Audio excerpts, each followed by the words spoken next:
Isang kapamilya star nagpasalamat sa ABS-CBN. Mga proyekto niya sa Kapamilya Network tuloy na kaya?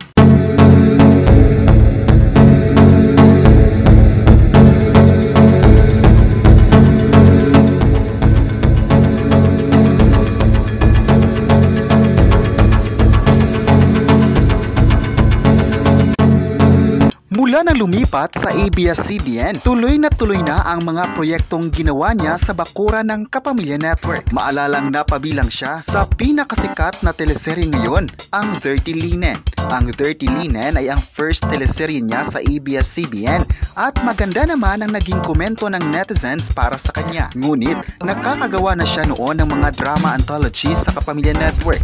Ngunit hindi masyadong matagal yung exposure niya dito. Talent kasi siya ng Jimmy7 at nakakagawa ng mga proyekto ng Kapuso Network. Matagal din siyang napapanood dito kasama ang kanyang ina na si Jean Garcia.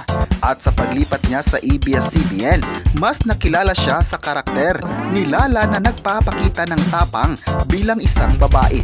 Maalalang noong nakaraang MediaCon, inamin ni Jenica Garcia kinapalan niya ang mukha niya sa Dreamscape head Dio Endrinal para mabibigyan siya ng project. Matapos kasi ng pamamahinga niya sa showbiz, plano ng Kapamilya star na mag-abroad kung hindi mabibigyan ng chance sa Pilipinas. Nagulat siya dahil nabigyan kaagad siya ng role sa Dirty Linen. Mabait talaga ang ABS-CBN at si Sir Dio Endrinal dahil nabigyan siya ng break sa teleseryeng ito. Isa sa nasiyahan sa proyekto niya ay si Jean Garcia na proud sa nagawa ng anak. Di may tatanggi na marami talaga ang bumilib sa ipinakitang partisipasyon niya sa Kapamilya teleserye.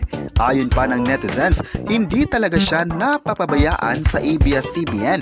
Sa katunayan, may hosting job siya sa Pi Channel at may bagong teleserye na Fractured na mapapanood na sa September 15. Malaki talaga ang pasasalamat ng Kapamilya dahil sa tiwala nito para sa kanya. May netizen pa ang nagsabing sana palagi na siyang mapapanood sa Asap Natin To dahil isa naman talaga siyang magaling na kapamilya artist. May netizen pa ang nagsabing sana tuloy-tuloy na ang mga proyektong ibibigay sa kanya ng network. Naniniwala din ang mga fans na mas sisikat siya sa bakuran ng ABS-CBN lalo pat nakikilala na siya sa kanyang karakter. Pero kahit noon pa man, kilalang-kilala na siya sa Jimmy7 at nagawa niya ang gusto sa network. May netizen pa ang nagsabing naghihintay sila kung mapapanood si Jenica ngayong araw, September 3, 2023 sa Asap Natin To. Yan daw ang hinihintay nila at para masasaksihan niya ang idolo sa Kapamilya serye. Pero araw-araw mapapanood naman ang Kapamilya sa sister channel ng ABS-CBN na Pi Channel. Kayo, ano ang masabi nyo na nagpasalamat si Jenica Garcia sa ABS-CBN? I-comment na kung proud ba kayo sa kanya at huwag kalimutang i-subscribe ang ating YouTube channel.